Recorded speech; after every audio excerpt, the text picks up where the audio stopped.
So, I have a short story to share with you all.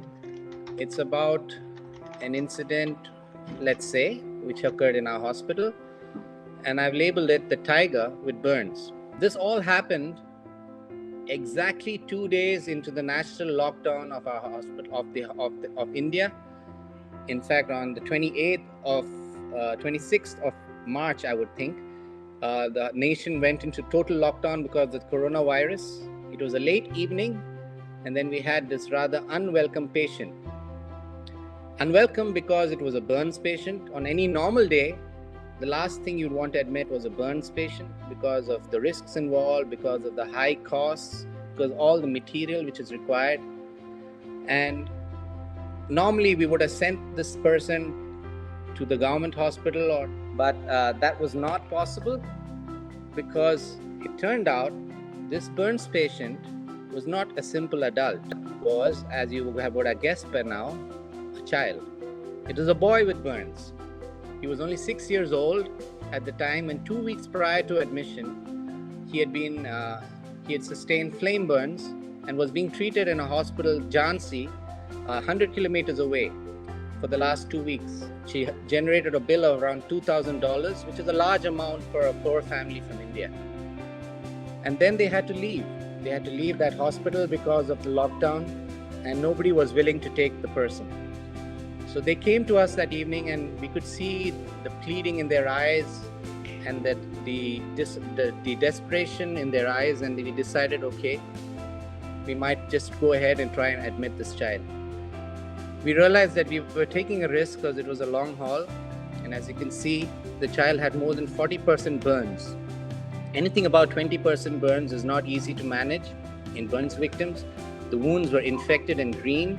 The child was running a high fever, was in early infection and sepsis. That is, the whole body was infected. And in spite of the resources, we decided we'd admit him. So we took a month of admitting him, been cleaning his wounds for over a month. He was a brave boy. He would take it, gritting his teeth. We didn't have any IV access because all his limbs were involved. We had to try and put in a line in his leg. That failed. Then we finally managed to put in a line in his thigh, and that was through which we were able to give him medicines so that he would not have pain.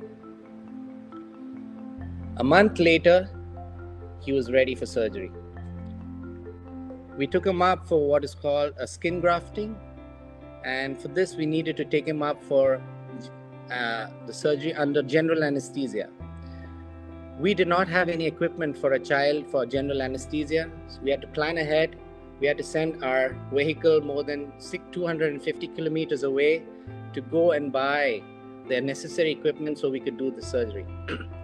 On the day of the surgery, we started at 7 o'clock in the morning, and we heard later in the day that the whole family from the village had come for our morning prayer. The family over the month had become very close to us. They had come to realize the value of our care and how we managed patients, and they realized also we weren't there doing it for the money. The surgery took about 5 hours to complete. The whole upper body had to be skin grafted and had to be put with new skin. And that's the picture of the child after the surgery. And by God's grace, the child did well. And in a month, in the following week, he had many more surgeries and dressings by which he did well. The boy was a fighter, and he was called Jigar, but we called him Jigar the Tiger because of the fighter that he was. Another month, and he was discharged. So this was the boy when he came to us on follow-up. 3 months later, you wouldn't even recognize him unless you take off his shirt. Happy child. Every time he came with his parents, he was eager to visit us and say hi. And such was their trust that even during the COVID crisis, when the child had a high spiking fever, they came to us in the middle of the night seeking treatment, knowing fully well we did not have a pediatrician in our team. But they still trusted us for our services, and by God's grace, the child recovered.